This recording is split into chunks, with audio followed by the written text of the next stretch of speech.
Halo adik-adik, kali ini kita akan belajar mengenai pencemaran lingkungan. Materi ini merupakan materi untuk siswa kelas 7 SMP atau MTS semester 2. Mari kita belajar bersama-sama. Apa itu pencemaran lingkungan?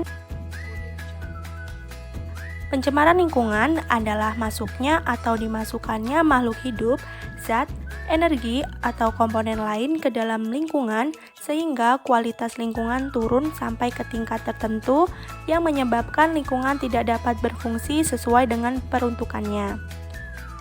Zat yang dapat mencemari lingkungan dan dapat mengganggu kelangsungan hidup makhluk hidup disebut dengan polutan. Polutan dapat berupa zat padat, cair, ataupun gas.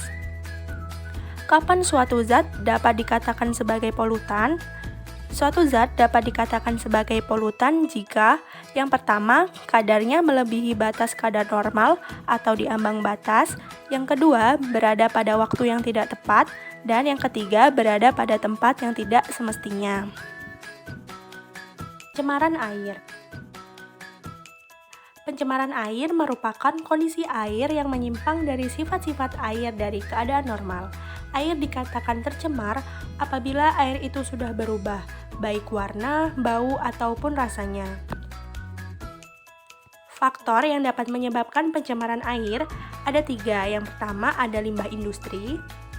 Kegiatan industri selain menghasilkan produk utama, juga menghasilkan produk sampingan yang tidak terpakai, yaitu limbah. Air limbah industri cenderung mengandung zat berbahaya. Oleh karena itu, kita harus mencegahnya agar tidak membuang air limbah secara langsung ke saluran umum. Yang kedua, ada limbah rumah tangga. Limbah rumah tangga merupakan limbah yang berasal dari hasil sampingan kegiatan perumahan. Limbah rumah tangga dapat berasal dari bahan organik ataupun anorganik. Limbah organik adalah limbah seperti kulit buah, sayuran, dan makanan sisa. Sedangkan limbah yang berasal dari bahan anorganik antara lain besi, plastik, kaca, dan cat. Yang ketiga, ada limbah pertanian. Sektor pertanian juga dapat menyebabkan pencemaran air, terutama akibat dari penggunaan pupuk dan bahan kimia pertanian tertentu, seperti insektisida dan herbisida. Selanjutnya, dampak pencemaran air. Air limbah yang tidak dikelola dengan baik akan menimbulkan dampak yang tidak menguntungkan bagi lingkungan, seperti hal-hal berikut.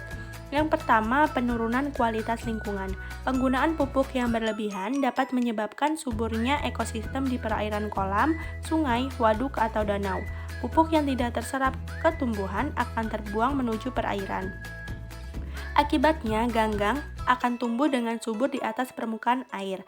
Tanaman ganggang ini dapat menutupi seluruh permukaan air sehingga mengurangi kadar sinar matahari yang masuk ke dalam perairan tersebut. Akibatnya, proses fotosintesis akan terganggu dan kadar oksigen yang terlalu di dalam air menurun. Dan hal ini akan mengakibatkan ruginya makhluk hidup yang berada di dalamnya. Selanjutnya adalah gangguan kesehatan. Air limbah yang tidak dikelola dengan baik akan menimbulkan berbagai penyakit. Tidak menutup kemungkinan di dalam air tersebut mengandung virus dan bakteri yang menyebabkan berbagai jenis penyakit. Air limbah juga bisa digunakan sebagai sarang nyamuk dan lalat yang dapat membawa penyakit tertentu. Yang ketiga, mengganggu pemandangan. Kadang-kadang air limbah mengandung polutan yang tidak mengganggu kesehatan dan ekosistem, tetapi mengganggu pemandangan kota. Air yang tercemar bisa saja menimbulkan bau yang tidak sedap dan perubahan warna air mengganggu pemandangan mata kita. Hal ini tentu akan mengganggu kenyamanan dan keasrian kota.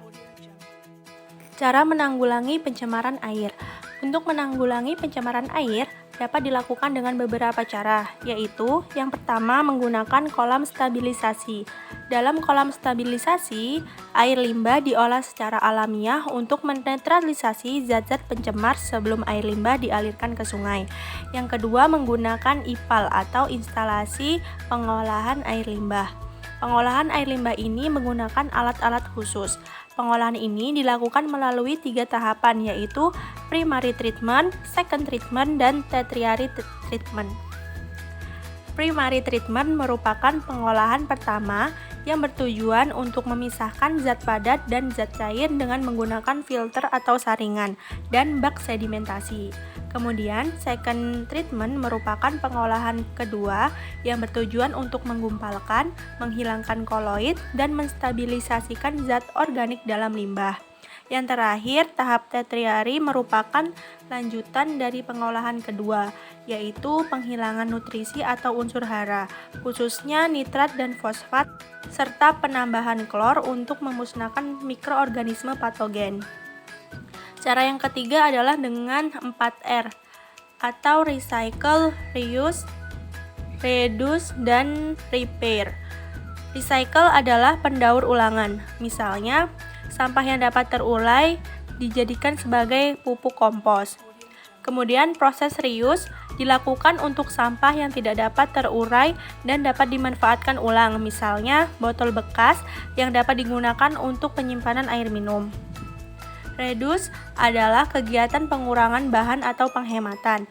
Contohnya, jika kita akan berbelanja ke pasar atau supermarket, sebaiknya kita membawa tas dari rumah. Dan yang terakhir adalah repair, artinya melakukan pemeliharaan. Contohnya membuang sampah tidak sembarangan, terutama tidak membuang sampah di perairan. Sekian materi yang ada di video ini. Sampai bertemu di video selanjutnya.